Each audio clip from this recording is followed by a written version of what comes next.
Welcome to the skies over Colorado for June 2022. I'm staff astronomer John Ensworth of the Cherrywood Observatory, volunteer at the Little Thompson Observatory for Longmont Public Media. And the news.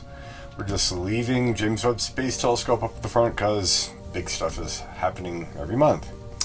As a recap, from planning in the 1990s, around 1996, and a planned original launch date of 2007, with an initial expected budget of $500 million, construction was actually completed in 2016. The launch date, after all the testing and tweaking, was last year, December 2021. Its primary mission should be done in about 5.5 years. They plan to keep it up for 10, and if they push everything right and they really take care of it, they could get a lifetime of 20 years or maybe even more. This operates from the orange part of the visible electromagnetic spectrum down into the mid-infrared, which is different than the Hubble. The Hubble is much more centered on the visible portion. So these will be a little different looking images, but the science is going to be great. So they've now announced that after all the testing, tweaking, and constructing out there, self-constructing, the first images are expected to come out, be released to the public July 12th, so not too far from now. This is a simulation of a section of the Large Magellanic Cloud.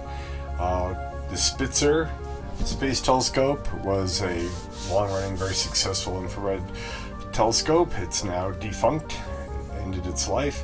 This is a simulation on the right of how much better Webb will be. We've discovered odd rocks on Mars. These spikes have been imaged on May 17th. And as a reminder for this mission, this is the Curiosity rover. It's been going about taking data and images and doing science on Mars for almost 10 years now. It'll be August, will be the anniversary.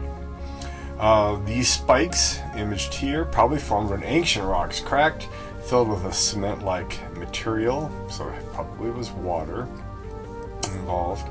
The sediment hardened, the rock around it got worn away by wind, maybe water, but probably wind, and they have these interesting features to look at. It's really kind of crazy.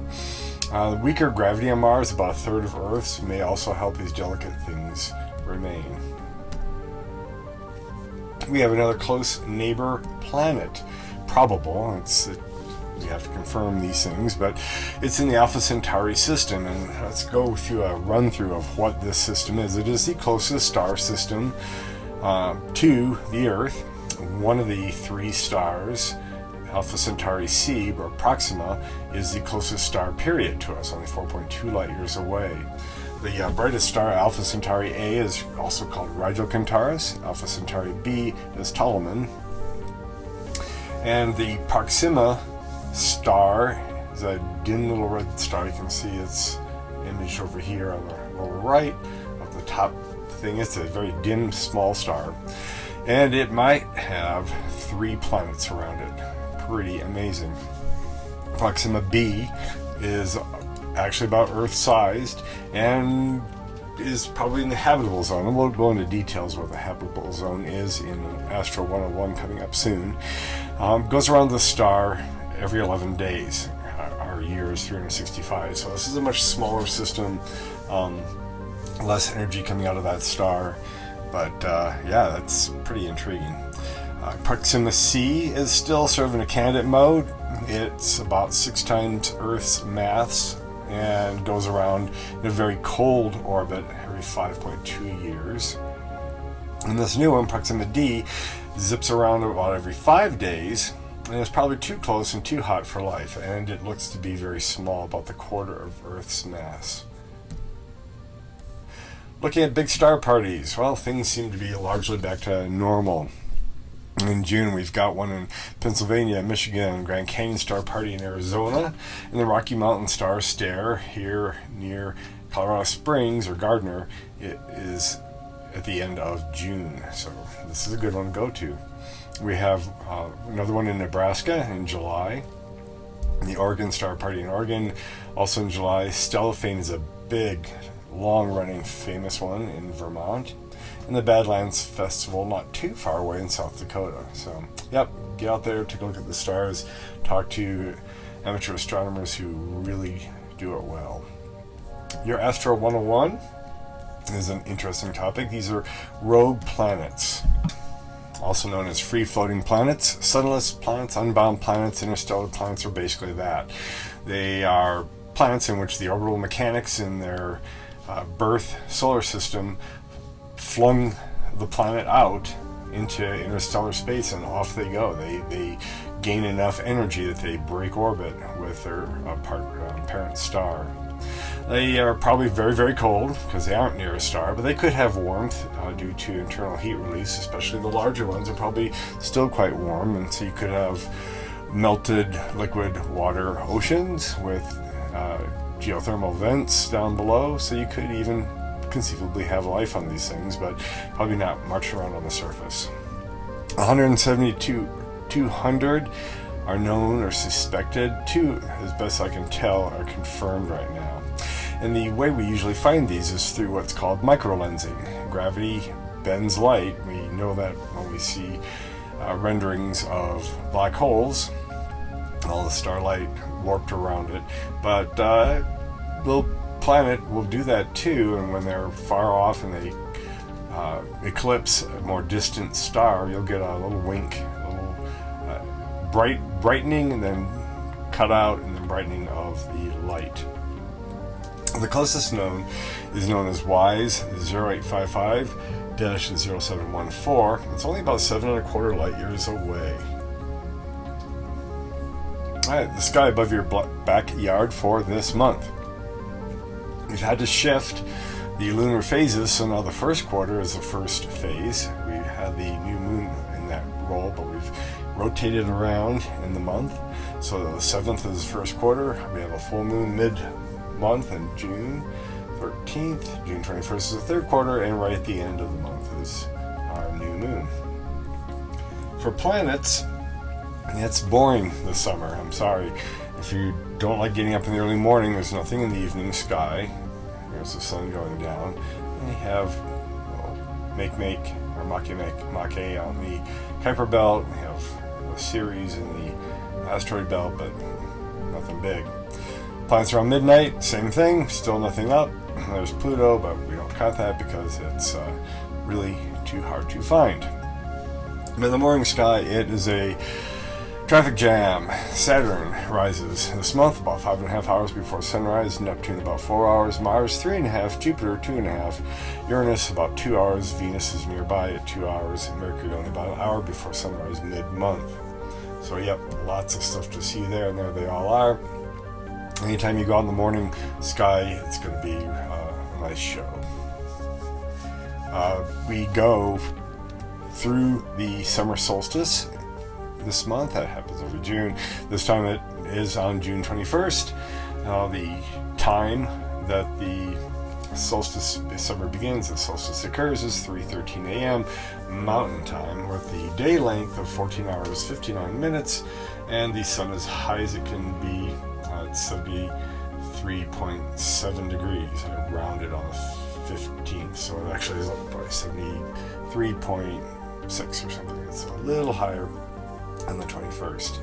So sunrise and sunset times don't really change, and the length of the day doesn't change much through June at all.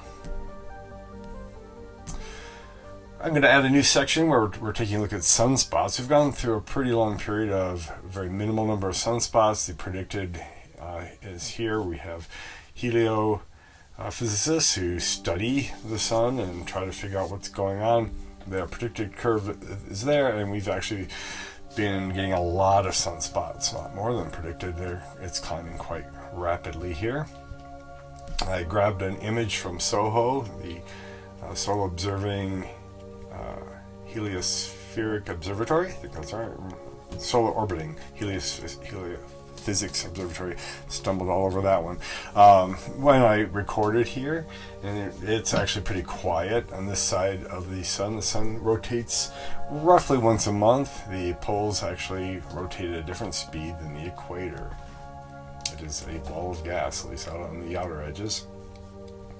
Your feature object for this month is actually a couple stars, and I'm lumping them together because they're easy to find. Last month we looked at Mizar and Alcor and the bend of the handle of the Big Dipper. If you follow the arc of the handle, you arc to Arcturus, and you can spike down to Spica. Arcturus is just about a zero magnitude star, so if you want to know what the zero magnitude looks like, find Arcturus. It's 37 light years away in the constellation of Boötes. Spica is down here in Virgo. It's a first magnitude star, so you can see the difference between two good milestone magnitudes, and it's much more distant, 250 light years. Your Colorado Observing Challenge is to take a look at a conjunction of the Moon and Venus. So go out in the morning sky. It's going to be best on the 26th, so near the end of the month. You'll see the Moon is a tiny little sliver, and Venus is just over here to the right. You got the Pleiades up here too, but everything is very close to the dim glow of sunrise. So you got to play that game where you're going to be out there before it gets too light and obscures the Moon. Venus will shine through, no problem, and it being above the horizon, invisible at all. So you're looking into the twilight. The Moon is almost new, so it's just a tiny little sliver on the lower left side. It actually passes Venus 3 degrees to the north, and it's closest at 2 a.m., but that's before they rise. Astronomy Events near Longmont.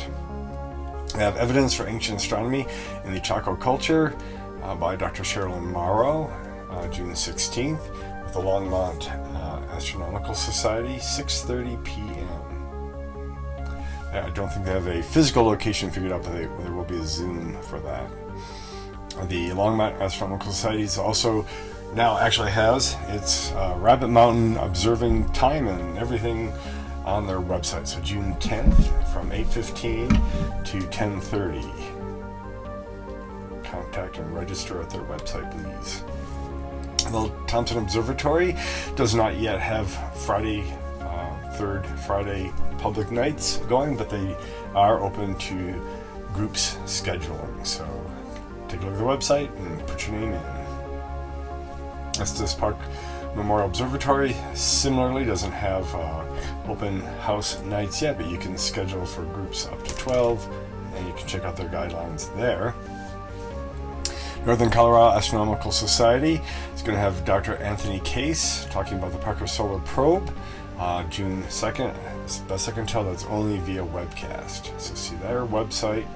The Fisk Planetarium is open with shows, and there's a number of dates in June and July and beginning of August that the observatory is open for public viewing there as well. All that's at colorado.edu/SBO for Summer Bosch Observatory. And finally for this month, the historical missteps in astronomy. I used to have one in 30 seconds, but I'm usually going longer than that, so I'll say a minute and a half. We're going to take a look at the age of the universe as it was understood in the 1920s.